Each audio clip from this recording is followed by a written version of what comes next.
St. John of Kronstadt taught that prayer early in the morning is the most special prayer of the whole day. That somehow the soul is more alert, more fresh, and a prayer can be more intimate.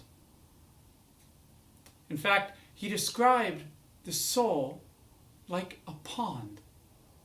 Early in the morning is when all the fishers come, just before sunrise, to cast their nets or to throw their fishing rods.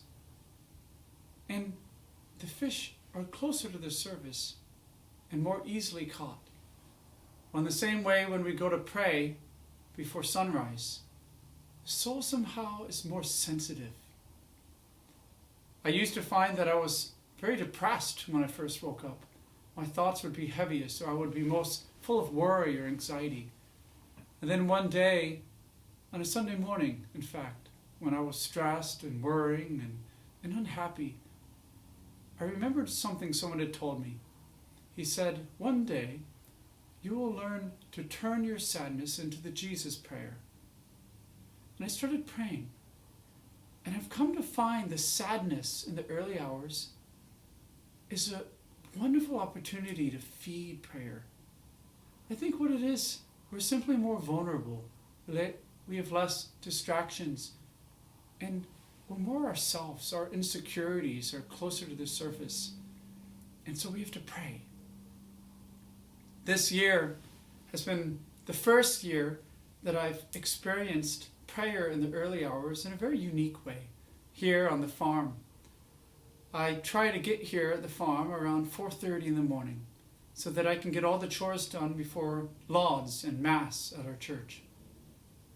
And coming out under the open sky, looking at the stars while saying the Jesus prayer, looking at the moon or just the trees, feeding the cattle and the sheep and chickens and now our 3 pigs. There really is a freshness. I find when I pray to Jesus that it's so intimate. He's a close friend, just right in front of me. But as soon as the sun rises, as soon as I go out through the church doors after Mass, I get so tangled up in all the affairs and all the unending to-do list that prayer seems to be a little more artificial. I wonder sometimes what it would be like to be able to pray to Jesus Christ all day long the way I can early in the morning. And somehow we have to strain ourselves to learn that kind of prayer. But meanwhile, we have this wonderful opportunity early in the morning to be fresh and real, to be able to step away and in a state of not being tangled up with all of our affairs and jobs, but to simply be present and vulnerable with our Savior.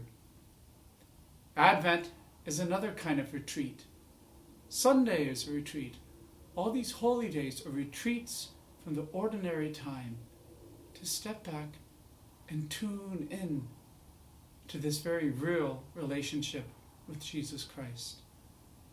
I hope you had a blessed Advent and acquired some enlightening introspection, and go into the Christmas season with a deeper dedication and longing to make daily retreats, to use the early hours in your vulnerability and worries, to spend time talking with our loving Savior Jesus Christ.